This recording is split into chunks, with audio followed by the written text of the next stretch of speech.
Okay. There we go. 7K dreamer please. Hi guys, welcome back to my channel. Today we'll be looking at the death team. I have two teams in this video. The first is with Fenrir and the second one is with our best boy Kris. So we're gonna look at the Fenrir team first. Why did I use Fenrir here is because I wanted more damage based on lethal and crit. But before we talk about anything, I just want you guys to watch this match. Cool, right? You have to watch this match, okay? This is one of the best matches I've had in my entire 5 years of playing. And I'm not gonna say much, you guys just observe, just watch.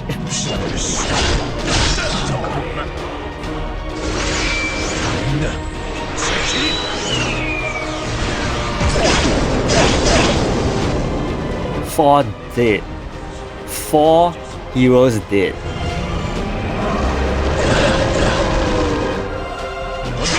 And we end the battle. Gerard just did a solo for himself, okay? He soloed the entire battle. Okay, so how did that happen?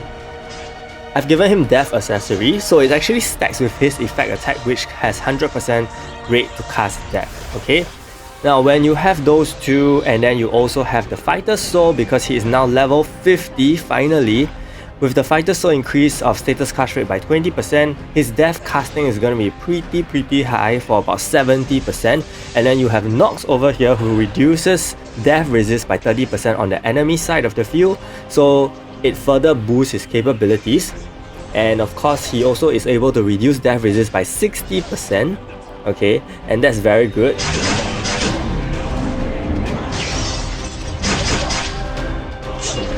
And yeah, so there are times when he can just use his attack and it immediately kills off an enemy, especially when his effect attack and the accessory procs together.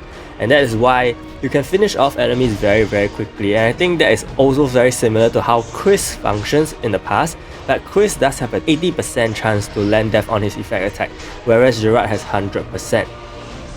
And yeah, basically, I mean, the team speaks for itself, right? The whole idea of the team is really to increase death resist. Oh, I also forgot to talk about Eileen. Eileen also plays a very critical role here because she reduces 20% status effect resist rate, okay, general status effect resist rate on the enemy side if you have 4 or more universal heroes. And Nox unfortunately didn't land the death, which is very sad. Nonetheless, you know, Gerard did his job. Gerard actually killed off, countered, and killed many heroes, as you saw along the way during this match. And I did also consider, you know, trying to use Judas with speed. However, I realized that the chance of him using speed is just way too low, even though he has double speed weapons. And I also tried to give him the effect attack increase jewel, but it just takes too long and it's just very rare, so I decided, okay, forget it. I'm gonna give him the crit instead, and hopefully, you know, he can use his fear to complement the death team, because if he manages to shut them down with fear, then I think the death team will also have a much better time going forward, especially with Eileen and Red Grid, who can both electrify as well, so it's pretty good.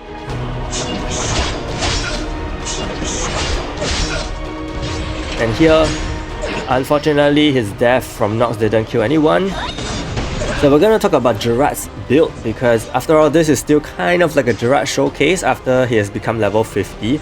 Okay, ultimately, you still want him for a death team. Okay, double speed, double counter, that's a must because I'm using him as speed leader. You can also use, if you do use Kris can also be a speed leader, but Gerard is better as a speed leader because, you know, he has naturally higher speed. And then he also has Death Accessory, of course, Guardian Ring, survive on 1 HP, speed attack, and also effect attack increase, blind, electrify, and paralyze. Now for Gerard, it's pretty interesting because you not only want him to counter, I mean, you can rely on his counter, but you also want him to use skills. So sometimes he may get silenced, and that's not exactly the best situation. Yeah, he just killed off like 3 enemies there as well. Yeah, so you kind of want him to use skills, so you may consider the silence resist on him instead, but over here I kind of rely on his countering more than his skills. Of course, if he does use his skills, that's the best situation. And finally for his fighter soul, which is very important, which is a status cast rate. Now if you don't have that because you're still relatively new and you're gonna take a really long time to get there, my opinion is that he won't be as useful without that fighter soul. Okay, honestly, because that will really boost his capabilities a lot. Unfortunately here the Nox doesn't do a double kill. Kills off the Gerard with death. And now the Fenrir died to bleed, I believe, or poison. Yeah, so yeah, that's how I get my Gerard, and you guys know how the team works, and here he is the one doing the one-shot death. It's incredible, honestly, it's incredible. I was a bit shocked because when I was using Kris, this didn't happen to me. Okay, this didn't happen to me, so I'm a bit happy that this happened with Gerard, especially at the start of the turns. So I think the main difference between him and Kris is that because Gerard can be used as a speed leader compared to Kris, so if he does proc the death at this rate, okay, at this point in the match, I think it's extremely beneficial because you immediately knock out 2 heroes from the enemy side of the field. So there's no 7v7, it's literally 7v5 when you start. And Nox complements him very well as well.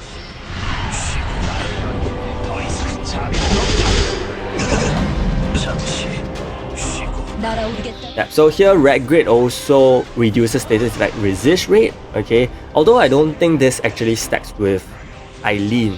So Eileen still takes more precedence because she comes in with that kind of passive. So you will really rely on Red Grid less, but Red Grid is still here for you to take less damage because of her isolation. The problem with the dev team now is because they don't have heroes like they don't have support heroes like Freya and Truth, so they're very susceptible to status effects, and you really need to, you know, vary the different kind of status resistances you have on your team in order for it to work. Otherwise you may be shut down very easily, and you don't want that to happen. And other than that, I think damage wise is also another problem because you are taking away Dylan's. You don't have Dylan's for the 2000 defense drop, and that means your damage is gonna drop a lot. In fact, you are gonna be taking damage a lot more. And if you don't finish off the enemy early, as the battle drags on, you are going to be at a disadvantage, especially when you face immortal heroes who may have death resist.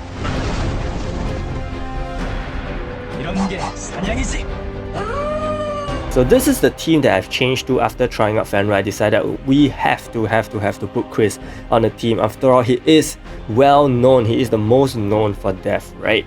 So here we have Kris. As you can see, the idea from the team now is no longer relying on damage. I'm really using death to win my games, and if I meet a Gerard, honestly it's just game over because I cannot do much to the enemy team. And I think that's also another issue with the dev team, is that if you meet someone like Gerard, you're pretty much walled for 12 turns.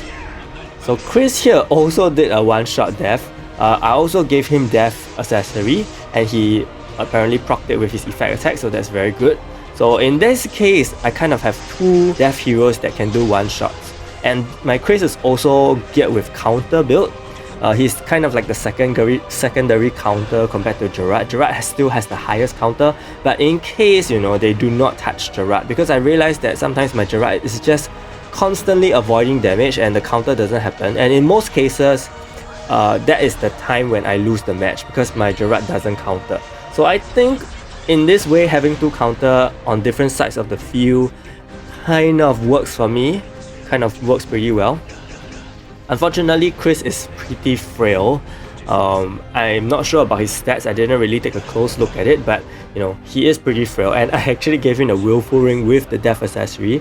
Reason for that is because I just can't find my another guardian ring with death accessory, which is very strange because I've been playing this game for so long, and I'm a bit shocked that I only have 1 guardian ring with death accessory. So yeah, that's kind of weird. I don't know where it is. Maybe it's on some other hero. But anyway, willful ring with death accessory, he still lives pretty well. After all, he doesn't have the highest attack or defense, so he also doesn't really get targeted, which is a good thing. Same goes for Nox, because Nox is also not one with the highest attacks and defense. So all those attacks that target the enemy's highest attacker or hero with the highest defense, you know.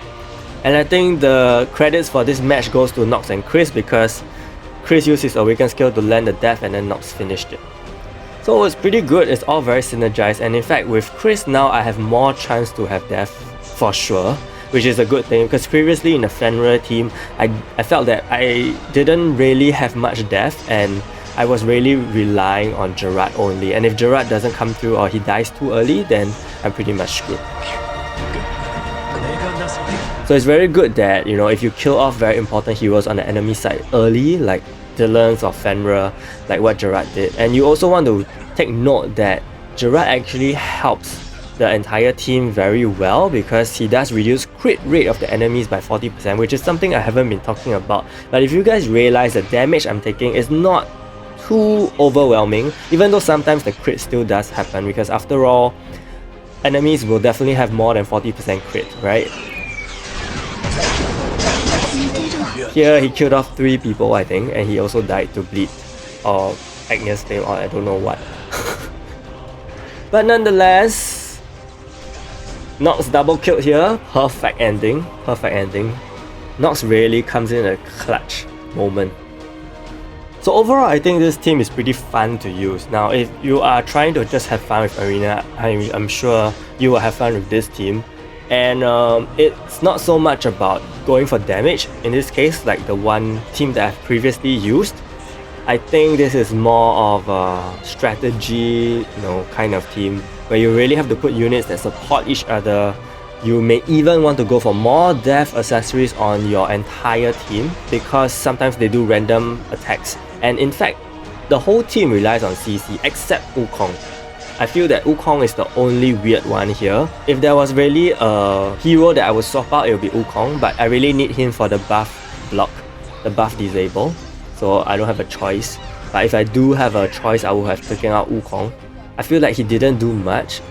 Kris countering here, you know, death from Nox, and then Gerard also countered, and then Kris skills. Everything just goes very well together here like this.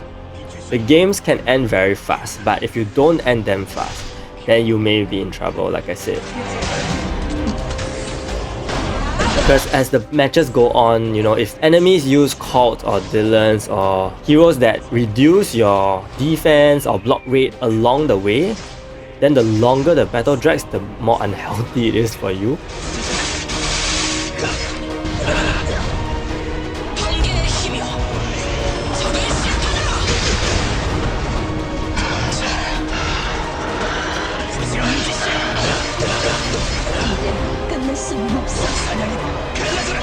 But you know, if you can get things done, even though now it's turn 8, but the enemy team was pretty much wiped out a lot earlier, so it wasn't so big of an issue.